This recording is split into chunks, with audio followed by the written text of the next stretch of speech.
Okay, so here's a paradox that I've been wrestling with all week, and honestly, it's been driving me a little bit crazy. Uh-oh. It's this. Why is it that doing absolutely nothing, and I mean just stopping, ceasing all output, hitting the big red pause button, is often the hardest thing for a modern human being to actually properly do? It sounds completely counterintuitive, doesn't it? I mean, if you think about basic physics, an object at rest tends to stay at rest. It takes energy to start moving. Right. But for us, for human beings, we seem to have fundamentally broken that law of nature. For us, staying at rest seems to take this tremendous amount of willpower. Completely. You would think off would be the default setting. The easiest one, the setting we just slip into without even thinking about it. But in the world we live in now, sitting still, it feels radical. Tough. It feels uncomfortable. It almost feels like we're doing something wrong. I'd go a step further. I think it feels dangerous. Dangerous. That's a strong word for just, sitting on a couch. I think it's the right word, though. Because we have so completely conflated doing with value. If I am not doing, I have no value. If I am not producing, if I'm not outputting something, I'm invisible. Wow. So the absence of activity, it doesn't feel like rest to our nervous system. It feels like a loss. It feels like failure. We are just constantly scanning the horizon for the next input, the next notification, the next little dopamine hit of productivity, just to prove to ourselves that we exist. That is exactly the itch we are going to scratch today. That restless, almost guilty feeling that just creeps in the moment the laptop closes. The feeling that you should be cleaning or learning a new language or, optimizing your side hustle. Yes, the tyranny of the shoulds. Exactly. So today, we are doing a deep dive into the art of unwinding. And to do this, we are taking a slightly unusual route. We aren't looking at, say, a medical journal, and we're definitely not looking at a productivity guru's handbook on how to relax efficiently, which that has to be an oxymoron if I've ever heard one. No, and I absolutely love this choice of sources. We are analyzing a conversation from a show called Advanced Learner Studio. Now, just for context, this is a podcast that's technically designed for people learning English fluency. It features two hosts, Emma and John, having this very candid, very unscripted chat about how they relax. And I know some listeners might be thinking, wait a second, we're analyzing a language lesson. Are we going to talk about grammar? But here's the thing, and this is why I think this source is so brilliant. Go on. When you have to explain a concept to a learner, to someone who didn't grow up with all the cultural shorthand, someone who doesn't intuitively know the emotional weight of a particular word, you have to strip away all the fluff. You have to explain the nuance of the feeling itself. That's such a good point. You can't just say, I chilled out. Yeah. You have to explain what chilling out actually feels like, physically and mentally. Yeah. What's happening in your body. Right. So, by looking at how Emma and John deconstruct the vocabulary of relaxation, we actually get this incredible window into the psychology of it. They're basically dismantling the machine to show us how all the gears work. They end up, I think, almost unintentionally revealing some universal human truths about why we are all so bad at resting and maybe how we can get better at it simply by trying to define the words we use to describe it. So our mission today is to extract those nuances of fluency. Wow. We are going to move beyond the really basic idea of, I watch TV, and we're going to look at the productivity trap, the guilt of free time, and the crucial, often missed difference between just stopping work and actually recharging the machine. I'm ready. Let's get into it. Okay, I want to start with the physiology of this, the sort of biology of chilling out. The source material kicks off with a phrase that we probably all hear or say 1,000 times a day. I'm just chilling out. It's ubiquitous, isn't it? It's the standard answer to, what are you doing this weekend? Right. Not much, just chilling. But what does it mean, really? Because Emma, one of the hosts at our source, she draws a really sharp line here. She argues that chilling out isn't just inactivity. It's not just lying on the floor staring at the ceiling. She calls it shifting gears. Ooh, I like that. That phrase, shifting gears, is doing a lot of heavy lifting. What's your read on that? Why gears and not just, say, hitting the brakes? Well, think about a car with a manual transmission. If you are doing 80 on the highway, you're in a high gear. The RPMs are way up. The engine is, it's screaming. Right. If you suddenly slam that car into neutral, or worse, try to stop without downshifting, you're going to wreck the engine. You lurch. It's a violent, unpleasant experience. Yeah. You can't go from high cognitive load, which is work, parenting, commuting, answering 100 emails, straight to zero. No, you really can't. You need to transition. You have to downshift to third, then to second, then to first. You need to ease into it. That makes so much sense. I think we've all felt that. That bends sensation. When you stop working abruptly and you try to go to sleep, but your brain is still vibrating at this high frequency. Exactly. So Emma's point, I think, is that relaxation isn't the absence of movement. It's a different mode of operation. It's a lower gear. She mentions that for her, this transition involves doing something that requires zero mental strain. Yeah. But, and I think this is the key, it's not nothing. It's not a void. No. She talks about curling up on the couch with a good book. Right. And I think this is where a lot of people get tripped up. They think, well, hold on. Reading is an action. I'm using my eyes. I'm processing language. I'm turning pages. That's work. It is cognitive activity for sure. I mean, if you were doing it for a test, we would call it studying. But it's a different kind of load. In her work life, she mentions things like teaching, recording, performing. That's all executive function. That's the part of your brain that's doing the decision-making, the strategizing, worrying about outcomes, managing other people. The CEO of your brain. The CEO of your brain, exactly. And that CEO is exhausted. But reading a fiction book, that pretty much shuts down the executive function. It occupies the processing part of the brain just enough to stop the work thoughts from intruding, but it doesn't tax the decision-making centers at all. So it's a distraction, but a healthy one. It's like you're occupying the monkey mind so the manager mind can finally take a nap. That's a great way to put it. It's active rest. It keeps the engine running at a very low idle so it doesn't stall out, but it's not redlining anymore. See, if you just stare at a wall, the monkey mind starts screaming about that email you forgot to send. Oh, absolutely. But if you read a book, the monkey mind is busy watching the story unfold. That distinction is huge. It feels like a real breakthrough, actually. And it leads us to the other major metaphor that John, the other host, brings up. He talks about recharging his batteries. Now, this is a cliche, right? We've all said it. I'm so drained. I just need to recharge. It is a cliche, but I think cliches usually exist because they're pointing at a truth that we all recognize on some level. Okay, so John describes feeling like a drained battery after a hectic week. But I want to push on this a little bit. Do we actually treat ourselves like batteries? Or is that just a convenient phrase we use? That's a great question. No, I don't think we treat ourselves like batteries at all. I think we treat ourselves like, I don't know, like appliances that are plugged directly into the wall. Meaning? We act as if our energy is an infinite resource. That if we just drink enough coffee or push hard enough or want it bad enough, we can override our physical and mental limits. We think we have some secret backup generator hiding somewhere. But the battery metaphor implies a very chemical limit. Exactly. A battery has a finite capacity. When the ions are depleted, the device stops working. Period. It doesn't matter how much you yell at it or shake it. John is highlighting that physical sensation of being empty. Not just tired, but depleted. It's a different feeling. So if the battery's dead, how do they suggest we plug it back in? Because this is where the debate in the source material gets really interesting for me. There seems to be a split between active recharging and passive recharging. The classic introvert versus extrovert debate, in a way.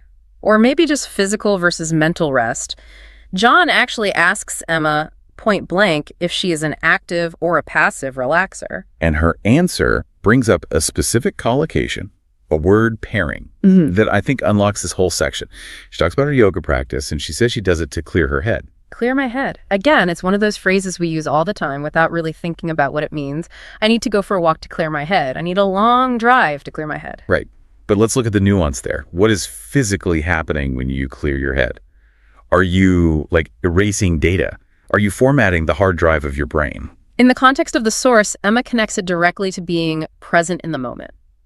Think about what makes a head feel cluttered.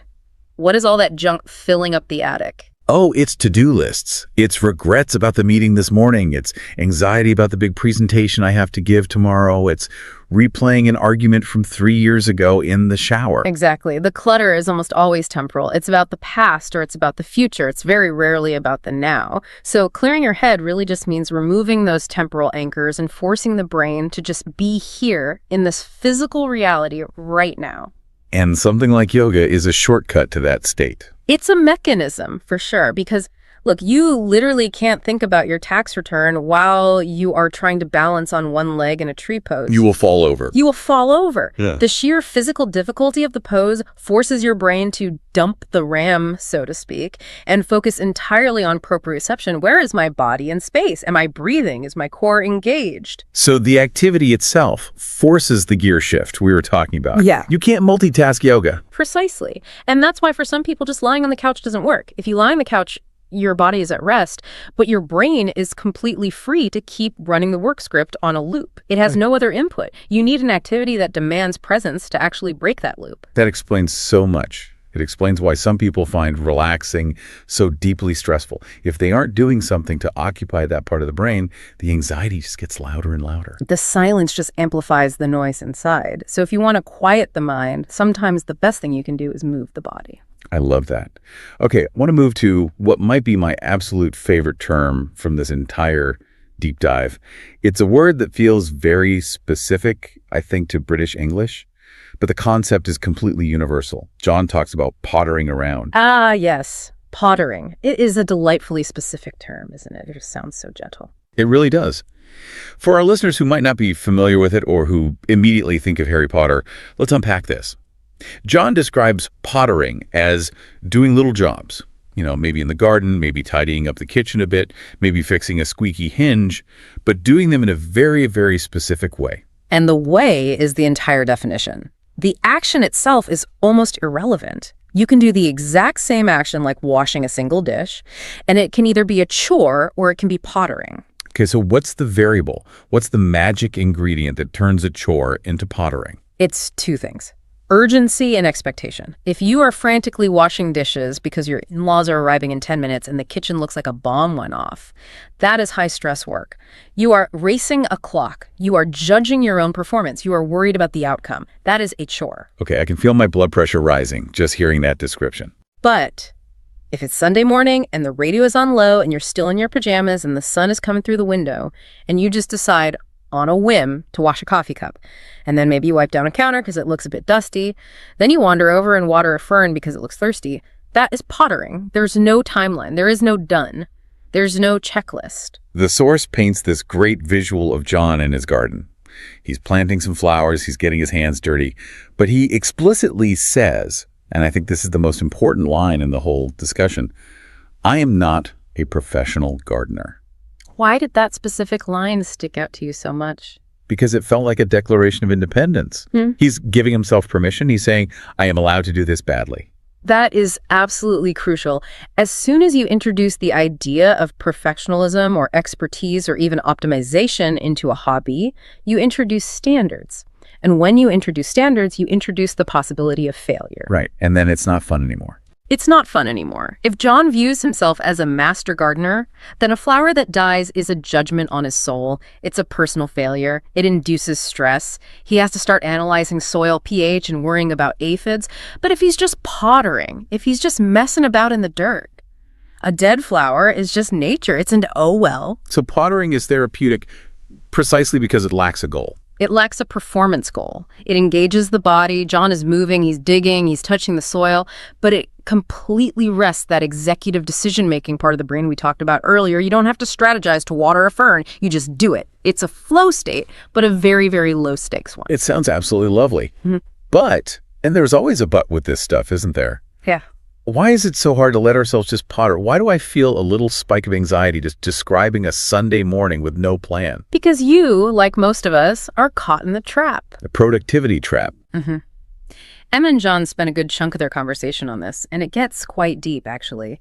Emma talks about this feeling of needing to earn her downtime. She says if she spends an afternoon just staring out a window or reading a novel, she feels this pang of guilt. Her brain tells her she should be doing something useful. Earn it. Yeah. As if rest is a wage. Like it's a payment you receive only for services rendered. This is probably one of the most relatable parts of their entire conversation. That pang of guilt is a conditioned response. We have been trained, we have internalized the idea that our worth as human beings is tied directly to our output. So if you aren't outputting something, you aren't worthy. Get it, Azzy. It is, but it's the operating system for so many of us. It's why you see people relaxing by listening to educational podcasts at 2 times speed or watching documentaries solely so they'll have something smart to say at their next dinner party.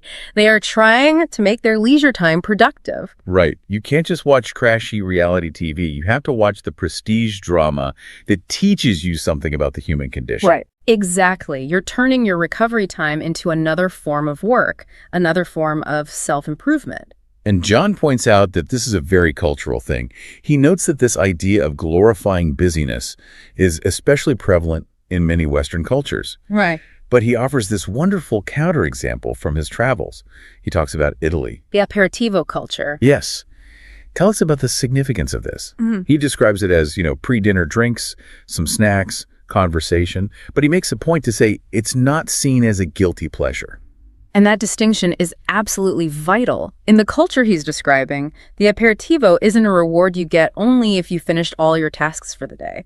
It isn't something you have to sneak in. It is a fundamental structural part of the day. Like having lunch or sleeping. Exactly. You wouldn't feel guilty about brushing your teeth. Right. It's just what you do. In that Italian context that John describes, social connection and the act of unwinding are built directly into the daily rhythm of life. Whereas here, we tend to cram our schedules. We see an empty slot. We have to fill it. We view the schedule as a container that must be filled to the brim. If there is a gap, an empty space, we assume something is wrong. The aperitivo model suggests that the gap is the point. The space is the destination. And without that gap, as Emma points out, we head straight for burnout. She mentions the danger of overcommitting. Which is the logical endpoint of the productivity trap, isn't it? If you never start to refill the battery because you feel guilty about using the charger, eventually the machine just stops working. This bleeds into another area they discuss, which I found so fascinating. The topic of hobbies. You'd think hobbies are the obvious answer to all of this, right? I need to relax, so I'll get a hobby. But they argue that hobbies can actually become part of the problem. They can become performative. Yes. That's the word she uses. Emma shares this story about trying to take up painting. She wants to relax, she picks up a brush, and suddenly she's completely stressed out because she's making bad art. It's the curse of perfectionism all over again. And we live in an era where everyone shares their hobbies on social media. You don't just see someone knitting, you see someone on Instagram knitting a flawless artisanal sweater. So subconsciously, Emma feels that if she paints, it has to be post-worthy. If it's not good, then it's a waste of time and a waste of paint. Exactly. And John had an even more direct and I think painful experience with this when it came to his photography. Right. He mentions he started to do a few paid shoots. And that is often the death knell for a relaxing hobby. As soon as money changes hands, the entire dynamic shifts. It's no longer play, it's an obligation with the client and deliverables. He said that after a while, just picking up the camera started to feel like work. So how did he fix it? Because he says he had to literally relearn how to take photos just for the joy of it. He used a phrase that's very similar to pottering. He said he had to start noodling around. Noodling around. I like that too. It implies experimentation without a goal. Just messing about. Pressing buttons on the camera just to see what happens. Taking a blurry photo on purpose. So it's giving yourself explicit permission to be bad at it. Or maybe it's removing the binary of good and bad entirely. It's not about quality. It's just about doing, the verb, not the adjective. Now, since our source material comes from a language learning podcast, they managed to apply this noodling concept back to learning English. Or in John's case, he's trying to learn Spanish. Yes, this is the meta layer of the discussion, where they connect it all back to their main topic. John is learning Spanish, but he admits it's a struggle. The inertia is hard to overcome. And he mentions he's using an app for just 15 minutes a day. And that small, manageable container is the key. It's consistency over intensity. If he told himself, I must sit down and study Spanish grammar for 2 hours every Saturday, he'd probably never do it. It would feel like another chore. It would trigger that resistance we all feel. Right, but 15 minutes. Anyone can find 15 minutes. That's noodling time. And he mentioned something really interesting. He says it switches his brain to a different track. Yeah, he says it's a welcome break from his normal way of thinking. Right. So even though learning a language is obviously cognitive work, it's a different kind of cognitive work than his daily job. So paradoxically, doing a little bit of Spanish actually feels like a rest because it's a novelty for his brain. It's using different muscles. It's like cross-training for the mind.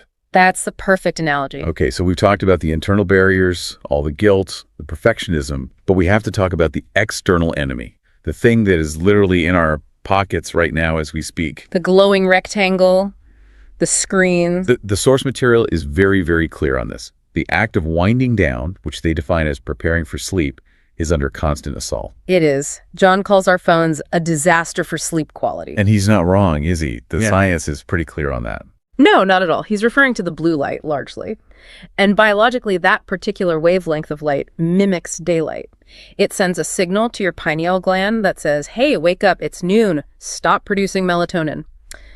So if you are scrolling through social media at 11:00 p.m. in a dark room, you are chemically fighting your own body's sleep signals. And then Emma adds the psychological layer on top of that, doom scrolling. Which is such a horribly vivid and accurate term. It's not just looking at pictures of your friends' holidays, it's passively consuming an endless, algorithmically generated feed of often negative or chaotic information. It's the polar opposite of clearing your head. Yeah. It's deliberately filling your head with everyone else's noise and anxiety. Precisely. So Emma has a strategy that I think is brilliant in its simplicity. She calls it her sanctuary strategy. Well, she doesn't use that exact title, but that's the concept. She just leaves her phone in another room. She physically removes the temptation. Yes. She says it feels liberating. By creating a physical boundary, she creates a mental and psychological boundary. The bedroom becomes a space where, as she puts it, the chaos of the world can't reach you. That is profound. I mean, if the phone is next to the bed, the entire world is next to the bed. That's right. Your boss, the news cycle, the stock markets, your annoying aunt on Facebook, they are all sitting right there on your nightstand, waiting to pounce.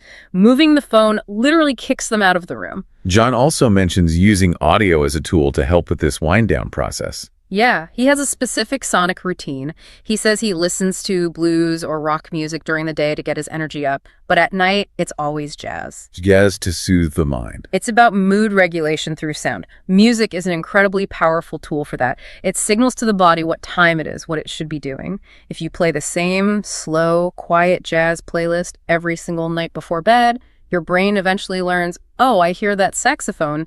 That means it's time to shut down. It becomes a Pavlovian response for relaxation. You're using the conditioning to your advantage. Yeah. Exactly. Okay, so we have covered a lot. The physiology, the guilt, the hobbies, the screens.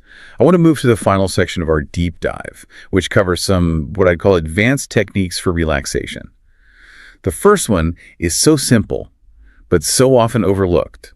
Socializing. Or, as they put it, hanging out. Yeah, and the source emphasizes that for language learners, this is gold. But even for just general relaxation, why is hanging out different from, say, attending a networking event? It all goes back to that idea of expectations and pressure. Hanging out is, by definition, informal. It's low pressure, you grab a coffee, you sit on a park bench, there is no agenda, there are no name tags. It's pottering, but with friends. That is a perfect way to describe it. It's social pottering. And the source notes that for the language learner, this is where you hear the real language, the slang, the idioms, the rhythm. But for the human being, this is where you find connection without performance. You don't have to network, you don't have to be witty or impressive, you just have to be. Now, this last technique, I have to admit, when I saw this in the notes, I did a double take. John introduces a concept he calls scheduled worrying. It sounds like a contradiction in terms, doesn't it? Okay, everyone, time to relax by worrying. Yes, it sounds insane. Walk us through this. How on earth does this possibly help anyone relax? It's actually a classic cognitive behavioral therapy technique, even though John presents it very informally. The idea is that for most of us, anxiety is an invasive species.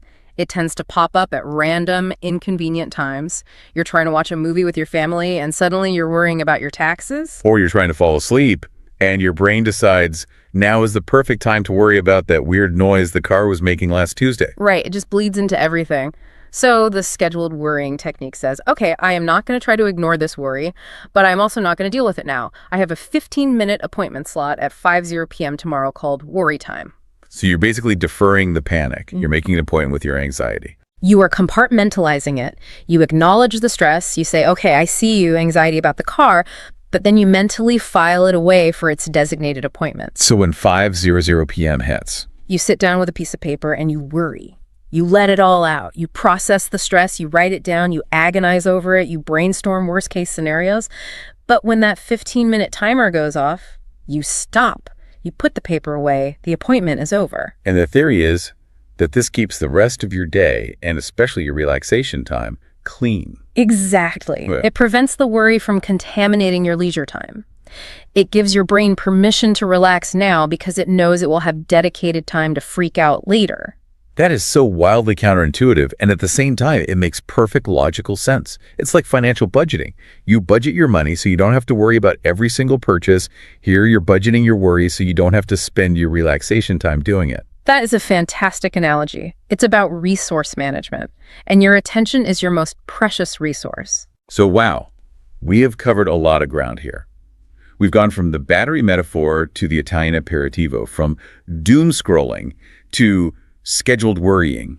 And I think if we step back and look at the big picture here, at what connects all these disparate sources and ideas, it really comes down to the concept of intentionality. How so? Can you expand on that? Well, the default mode of modern life seems to be busyness, distraction, and a kind of low-level persistent anxiety. If you just go with the flow, if you don't make any active choices, that is where you end up. It's the path of least resistance. It is. So to unwind effectively, you actually have to swim upstream a little bit. You have to choose to leave the phone in the other room. You have to choose to potter in the garden instead of deep cleaning the garage. You have to choose to make bad art. It's not a passive state. Paradoxically, real relaxation requires a proactive decision. Exactly. You have to be the architect of your own downtime. Let's just quickly recap some of that vivid vocabulary we pulled from Emma and John, because it's so useful. We've got pottering around, doing those little jobs without any urgency or goal. We have unwinding, which is the literal process of loosening the tension that's built up, like unspooling a tight thread. And recharging, which is about accepting that your energy is finite and needs to be replenished. And let's not forget the core argument, I think, of the entire source material. Relaxation is not a luxury. It is a biological necessity. You cannot run any machine at 100% capacity forever. It will break. So here is the challenge for you, the listener, as we wrap up. Yeah. We want you to try to be intentional with your downtime this week. Just try it as an experiment, whether it's baking a loaf of bread, and please let it be soggy. Who cares? It doesn't have to be perfect. Or just sitting in a park for 20 minutes and people watching without looking at your phone. Or doing 15 minutes of yoga to try and clear your head, like Emma talked about. Find your own personal version of pottering. And just notice the guilt if it pops up. Don't fight it. Just notice it. Say, hello, guilt, and then gently go back to doing nothing useful. I want to leave you with one final, slightly provocative thought to chew on this week. We talked about Emma's fear of making bad art. I want you to consider this. What would it look like to do something you enjoy badly, on purpose? Oh, I like that. That's a powerful reframe. Not just accepting mediocrity, but actively, joyfully aiming for it. Go and sing off-key in the car. Draw a stick figure that looks more like a potato. Go for a run, but run really, really slowly. You're trying to break the cycle of perfectionism by proving to your brain that the world doesn't end when you perform poorly at a low-stakes activity. Exactly. It's about reclaiming the joy of being an amateur. Reclaiming the joy of just being, without any need for it to be good. That right there is the ultimate freedom. That is it for this deep dive. Go forth and potter. See you next time.